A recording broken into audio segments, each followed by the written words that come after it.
in 90 Day, The Last Resort. Tell All Part 4, Natalie Mordovtseva showcased a different side to her that has me questioning what her true intentions are and if the reality TV star is really as honest as she claims to be.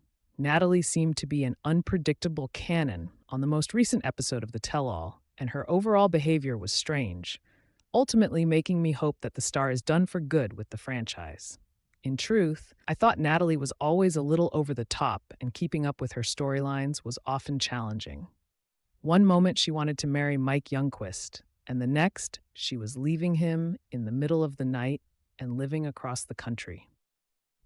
Her love life has only seemed to go downhill from there, especially since she began getting entangled with Josh Weinstein. Now that she's been in the franchise for about half a decade, I think her behavior has only become more uncomfortable and her time to depart from the series is near. 90 Day Fiancé's Natalie often takes the male's sides. One concerning moment I had was when she ran up to Rob and congratulated him for seeing past Sophie's manipulation. This happened right after Sophie made an albeit outrageous claim about her estranged husband receiving money for performing sexual acts on another male. However, I've noticed Natalie rushing to the male's sides to be a recurring theme in most of her segments in the 90 Day Fiancé franchise. In arguments, Natalie would rather poke at the women involved, which was especially the case during The Last Resort.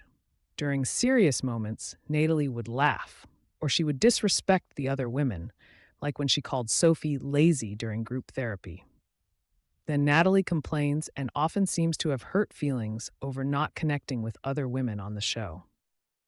However, I think her swift decision to take the male's sides is off-putting and often makes her an outcast. Some of 90 Day Fiancé's Natalie's reactions were weirdly unexpected.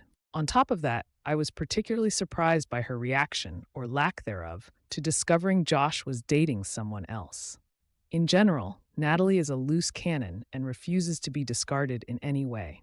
So I surely expected a much more alerting reaction to discovering Josh was dating Jen Pothast, the sister of another fellow 90 Day Fiancé star.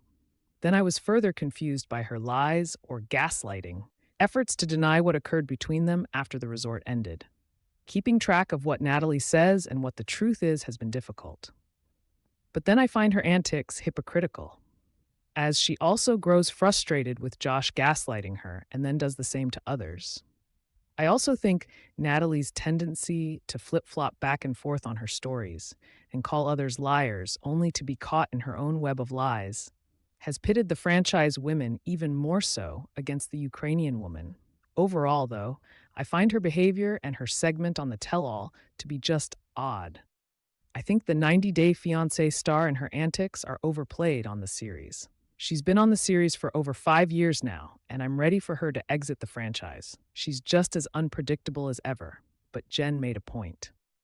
Watching Josh and Natalie interact on screen for years made it painfully obvious he wasn't truly interested in her. Maybe she would be much better off searching for love off-screen and outside the reality TV community.